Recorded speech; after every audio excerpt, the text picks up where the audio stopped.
Hello Darts Nutz and welcome to Darts Review channel. In this video I'm reviewing the Unicorn Eclipse Ultra Dartboard.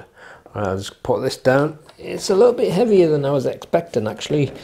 So the Unicorn Eclipse Ultra, if you don't know, it retails for £74.95, which is I think the most expensive board on the market at present, and I'm sure a lot of people were shocked when they heard of the price.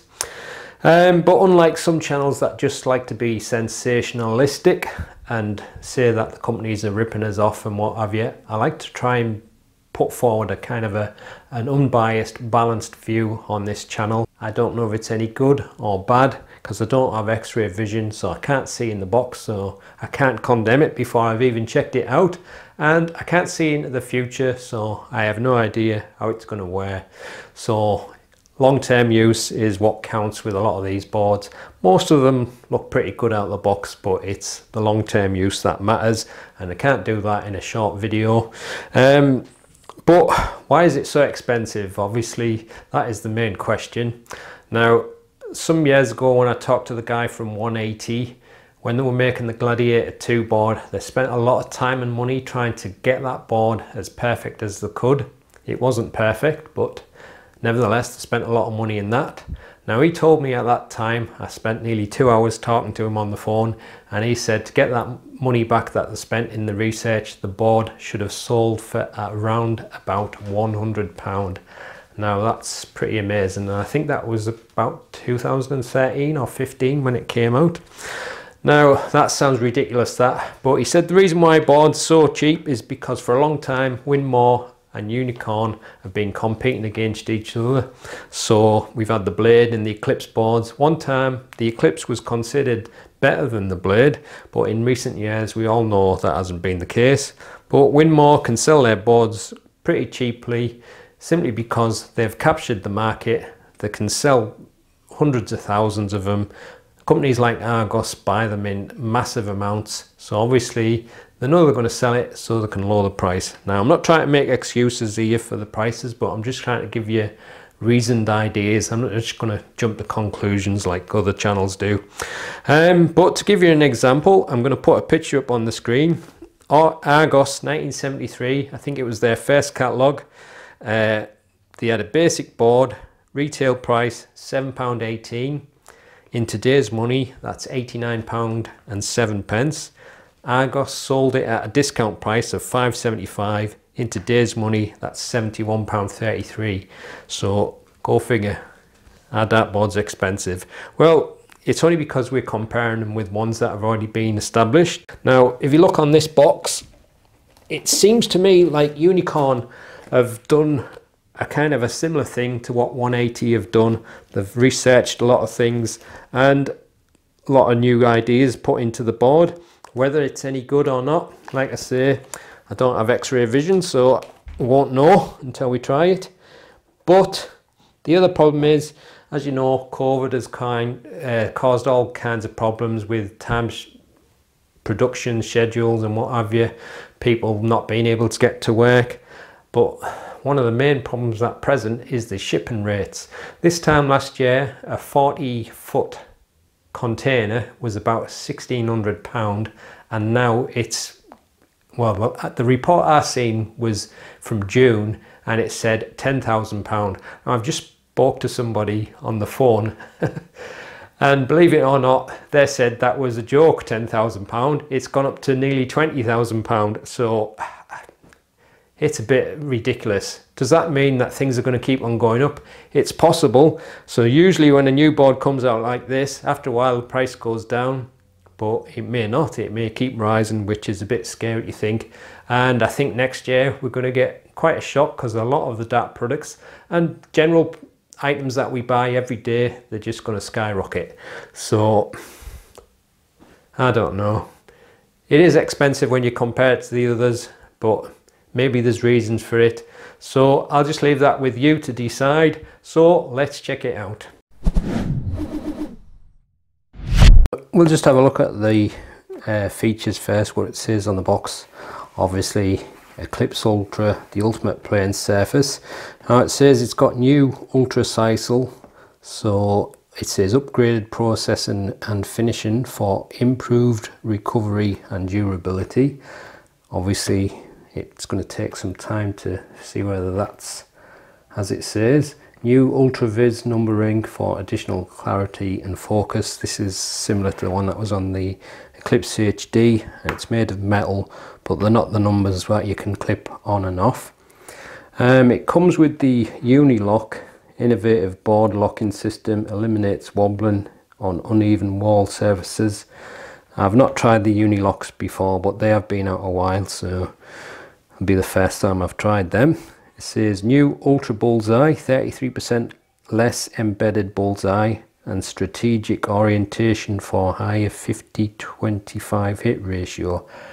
I haven't got a clue what that means. Strategic orientation.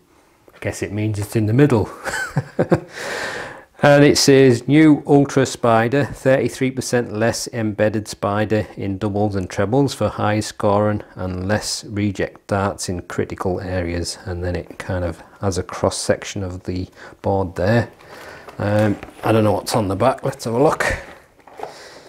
It just says the same things on the back. Pretty much ultra slim, plated steel wire, no external legs for definition. Radial spider, lasts longer, doesn't rust or discolour, and is 30% thinner than conventional round wire boards. Increases the target area, especially in doubles and trebles, designed to maximise averages. So what does that say? Please note, experience has shown that machined points will greatly reduce the life of the dartboard. So that's basically telling Simon Whitlock, stop using them crazy points because you wrecking the boards. Right, let's have a look in here.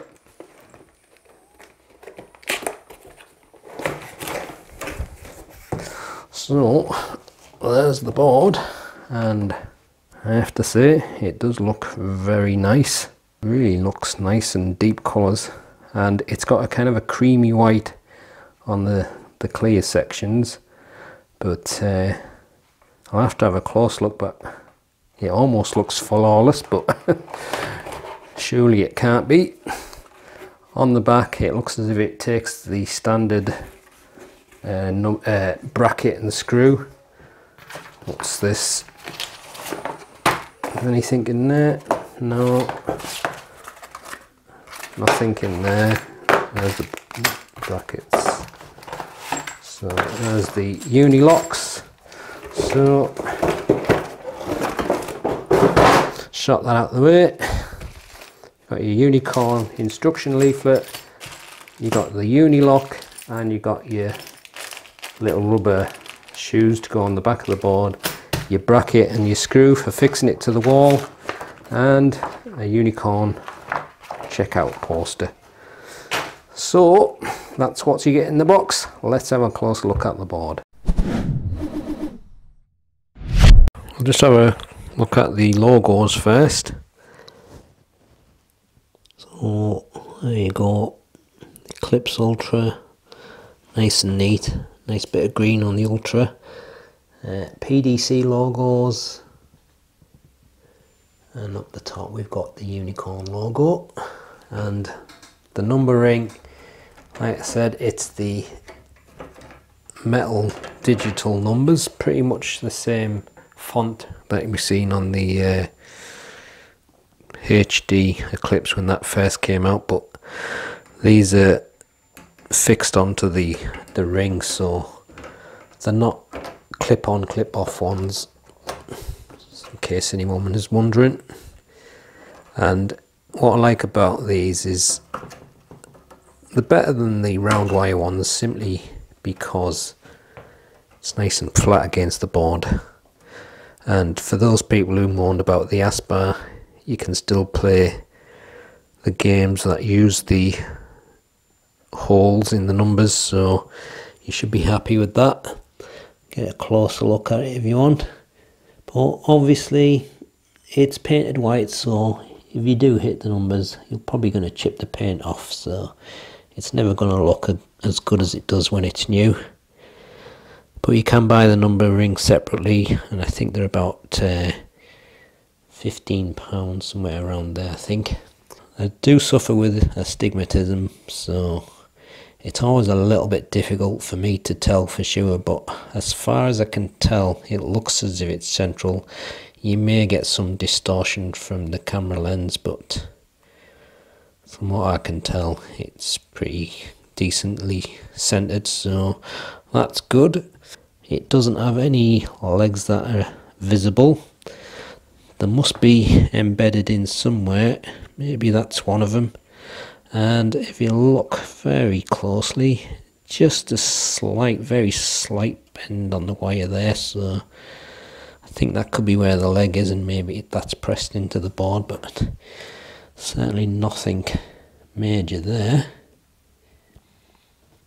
And like I said, the colours are really deep on this one, and the sisal fibres themselves, it's like a creamy white, obviously except for the parts where it's coloured.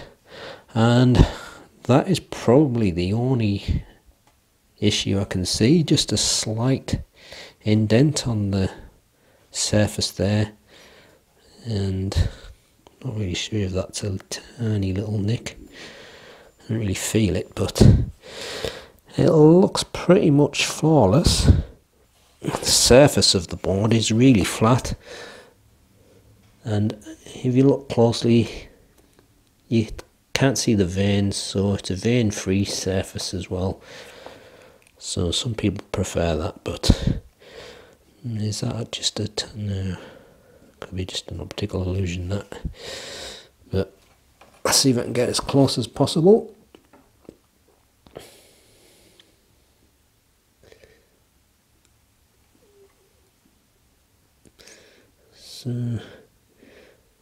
So far it's pretty good.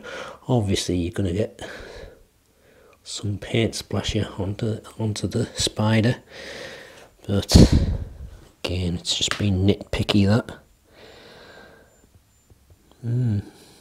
So if the board plays as nice as it looks, then Unicorn may be onto a winner with this one.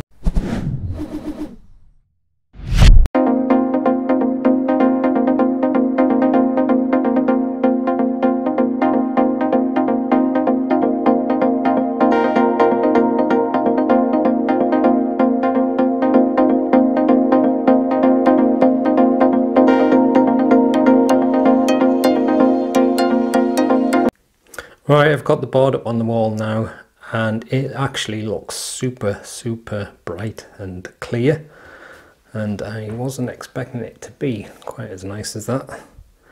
I know we had people complain about the numbering on the ASPAR, and I actually quite like the minimalistic look, but this still looks really nice even though it has got the graphics like you can see. One thing, I did put the Unilock things on, and I'm not sure if I'm a fan of them, to be honest. I'll see what it sounds like when I throw some darts at it, but they're a little bit fiddly to get on. There was no pre-drilled holes or anything, so it was kind of awkward. And my other issue with them, and it's the kind of problem I have with the rotor lock as well, is that it seems on the rotor lock it seems to transfer the sound. I don't know if it does on this, but my guess is it will. But the other thing is that my bracket is just a little bit loose because the raw plugs are not super tight. So when I'm turning this wheel, I'm kind of worried that the board is just going to keep coming out and it's just going to pull the bracket out. So I don't know if I've pulled it out too far or not. But my other issue with these Unilock things is they only went so far down. I don't know if you can see that, but when I put the board up, I couldn't get the screw into the bracket, so I had to make the screw come out a little bit further. So first initial thoughts on the Unilocks, I'm not really a fan. I think I'd just rather go with rubber wedges, but I'm just going to walk to the hockey now, and when I get to the hockey I'll try and equalise the size of the board that I can see. Did you hear my ankle click? So a little bit bigger again.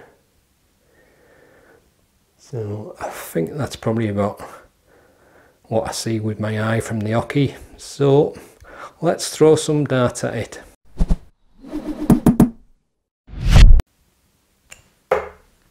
well, at least I got a single 20. I'm just doing as I usually do, trying to throw it around the board.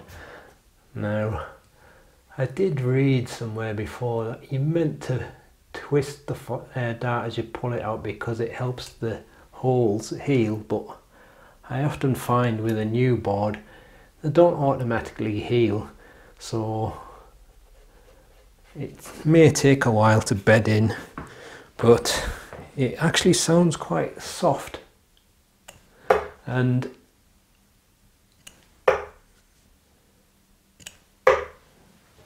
I was expecting it to sound a little bit more woody, because sometimes when I've played with the blade boards with the rotor locks on, it almost has like a hard bang kind of sound against the wall.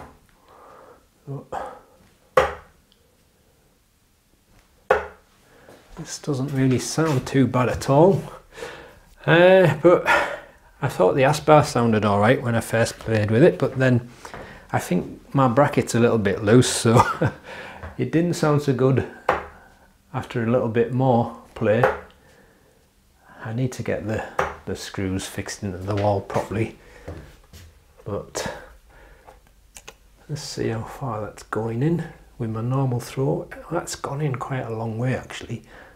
I didn't think it going as far as that. Normally I can't remember, I think I did the same test on the Aspar. I don't think it went in as far as that. Let's have another throw and try it with all three.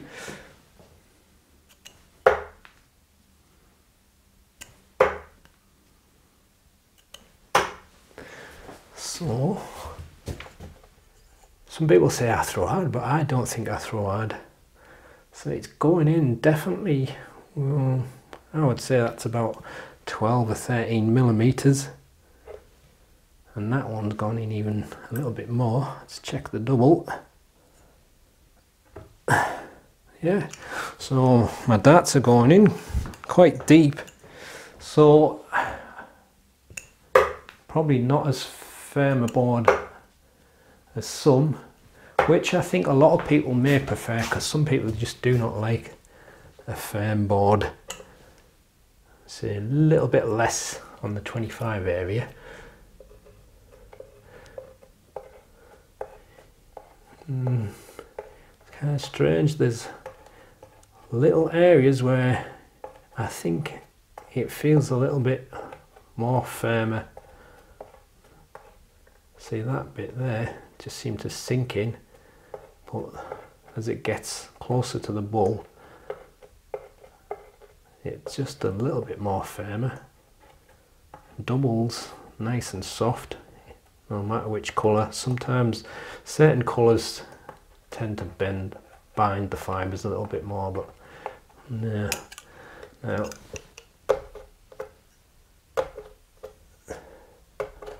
I don't think them holes are too bad for a new board. They're a little bit more visible on the black than they are on the white, but that could be just down to how far the ink penetrates.